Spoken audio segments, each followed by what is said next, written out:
버틸까요? 매도할까요? 이게 고민이신 거예요. 자, 첫 번째는 내가 들고 갈 수 있는 능력이 되는지에 대해서 먼저 정확히 판단하는 거예요. 일단 그게 첫 번째입니다. 얘가 싸냐 비싸냐는 그 다음이에요.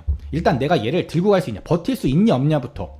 버틸 수 있어야 그 다음 단계가 되니까. 근데 내가 지금 못 버텨. 뭐 내가 지금 어디다 돈 끌어올 데도 없고 파산하게 생겼어. 나 지금 이거 경매 넘어가게 생겼어. 그럼 고민할 필요도 없는 거예요. 아프지만 잘라내야 돼. 걔는 어쩔 수 없어요. 자, 그러면 분양권이다. 내가 들고 있는 게 만약에 분양권이야. 그럼 일단 잔금 계획을 세우는 거죠. 자, 입주 언제지? 내가 실입주를 할 수 있나? 보통은 실입주를 투자 목적이면 못 하시겠죠? 그럼 실입주가 안 돼. 그럼 주담대를 받은 다음에 월세가 얼마지? 이것까지 알아보는 거예요. 주담대를 알아보는 이유는 내가 주담대가 나오는지, 내 지금 DSR이 얼마인지 확인한 다음에 주담대로 맞춰놓고 월세로 세팅하면은 차라리 그렇게 한 다음에 원리금으로 나가는 돈이 조금 더 적게, 내가 이제 현금 흐름이 좀 괜찮다면 버틸 수 있으니까 그렇게 한번 세워보는 거고, 만약에 주담대를 안 받겠다, 난 전세를 맞추겠다 그러면 전세가를 확인하되 보수적으로 확인하셔야 돼요. 잘 나오는 가격 말고, 예를 들어서 네이버 부동산에 2억 6천부터 나와 있어요. 2억 9천 나와 있고 3억 나와 있고 예. 그러면 보통 사람들이 오케이 2억 8천 정도면 맞추겠구나. 그렇게 생각하지 마시고 2억 6천으로 세팅을 하세요. 혹은 2억 5천으로. 그래야 내 물건이 제일 빨리 빠지니까. 그게 보수적으로 접근하는 겁니다. 그거보다 잘 됐을 경우에는 땡큐지만 그거보다 안 됐을 경우에 대안이 없어요. 그러니까 보수적으로, 최대한 보수적으로 접근하세요. 주변의 전세가를 보고 최대한 보수적으로 전세가가 얼마 나올지를 생각해. 그 다음에 분양가가 4억이야. 전세가가 2억이야. 그러면 2억을 준비를 해야겠죠. 2억이 되는지 안 되는지 여부부터. 신용대출을 받든 지인 찬스, 가족 찬스를 쓰든 2억이 되는지 여부부터 판단해야죠. 만약에 내가 기축이야. 그러면 역전세가 보통 나 있을 거니까 역전세 금액을 먼저 보수적으로 판단하는 거예요. 예를 들어가지고 내가 3.5억에 매수를 했어. 그리고 내가 매수할 때는 3억이었어. 근데 지금 가격은 3억까지 떨어졌어. 전세가는 2억 3천이야. 그러면 내가 7천을 내줘야 되는 거잖아요.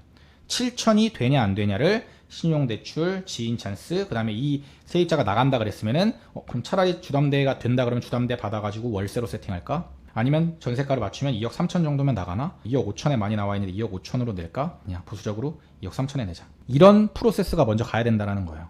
만약에 답이 안 나와. 그러면 너무 아프지만, 너무 괴롭지만 어떻게 해요? 잘라내야 돼요. 손실매도 해야지. 그 다음에 다음 추후를 노려야 돼요. 어쩔 수 없어. 그래서 내가 들고 갈 수 있는 능력이 되는지에 대해서 정확히 판단하는 거, 이게 첫 번째고요. 두 번째는 그렇다면 내가 만약에 버틸 수 있어. 그 물건이 싸냐 비싸냐 평균이냐를 판단해야 돼요. 갖고 있는 물건을 전국에 있는 한 30개 단지는 꼭 해보세요. 30개 단지 해가지고 다 적으세요. 지금 현재 매수 가능한 가격들을 단지별로 다 적고 거기서 평균을 내세요. 내게 지금 2억 3천인데 비교군에 있는 게 2억 5천, 2억 6천, 2억 8천, 2억 4천 뭐 이래. 한 30개 한 다음에 얘 한 다음에 나누면 되잖아요. 그럼 예를 들어 얘가 2억 7천이 나왔어, 평균이. 그러면 일단 안전마진이 있는 거잖아요. 더 떨어질 거보다는 내 비교군에 있는 애들이 평균 2억 7천 정도 하니까 얘가 지금 싸구나. 싸면 버텨야죠. 내가 버틸 수 있으면. 아까 첫 번째 의사결정에서 그거 했잖아요. 버틸 수 있냐 없냐. 근데 버틸 수 있다면 두 번째 스텝으로 넘어온 건데 싸다면 버텨야죠. 근데 내가 그 물건이 지금 떨어졌는데 비싸. 매수할 당시에는 내가 얘가 저렴해가지고 비교평가 해보고 저렴해가지고 샀는데 다른 애들이 더 많이 떨어지면서 지금 현재가 비싼 상태일 수 있잖아요. 그럼 어떻게 해요? 매도해야지. 얘가 지금 싸지도 않으면 들고 있을 이유가 없는 거예요. 안타깝지만 매도해야 돼요. 평균이다. 그럼 고민하겠죠. 내가 손실 매도를 해야 되냐? 아니면은 얘를 지금은 떨어졌지만 여기에 돈을 더 넣어가지고 갖고 가야 되느냐? 요거에 대한 고민이 세 번째인 겁니다. 손실 매도냐 기회비용이다는 이렇게 하면 돼요. 자, 예를 들어 사례가 이렇습니다. 매수가 3억 3천이었어요. 전세 3억이었고 그러니까 3천 갭으로 투자한 거죠.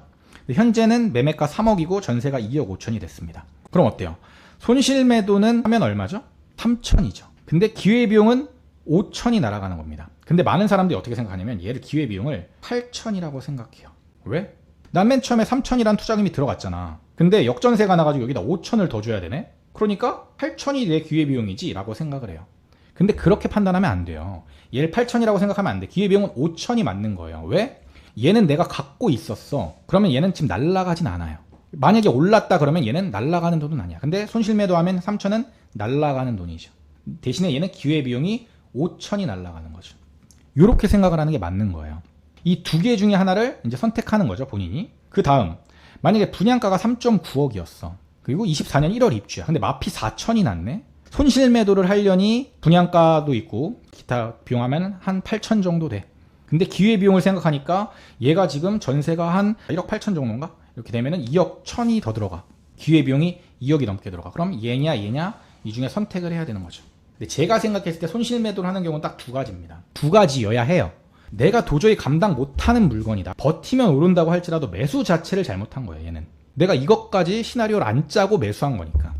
최악의 시나리오를 고려를 안 하고 매수를 한 거잖아요. 못 버틴다라는 것 자체가. 그러니까 지금 버틸 수 있는 사람들은 그나마 이게 계산이 선 상태로 매수를 한 거니까 그나마 괜찮은 거야. 근데 만약에 이걸 내가 지금 못 버텨. 역전세 난 금액을 못 버텨. 이거는 매수했을 당시에 얼마가 오를지에 대한 생각만 내 머릿속을 가득 찼던 거예요. 얼마가 오르겠지? 수익률 얼마겠지? 오케이, 이거 하면은 이거 벌어가지고 뭐 해야지? 뭐 이런 생각만 했던 거야. 근데 이게 최악의 경우에 역전세가 나거나 가격이 떨어질 거에 대한 생각을 해봤냐는 거예요. 안 해봤으니까 못 버티는 거야. 그러면 그 사람은 그 물건을 들고 있을 자격이 없어요, 사실은. 손실 매도를 어쩔 수 없이 할 수밖에 없는 거야. 그럼 손실 매도를 하면서 과욕에 대한 교훈을 반드시 얻고 다음엔 절대 이렇게 하지 말아야지. 이를 바득바득 깔면서 공부를 더 열심히 해야 되는 거예요. 자, 두 번째 경우.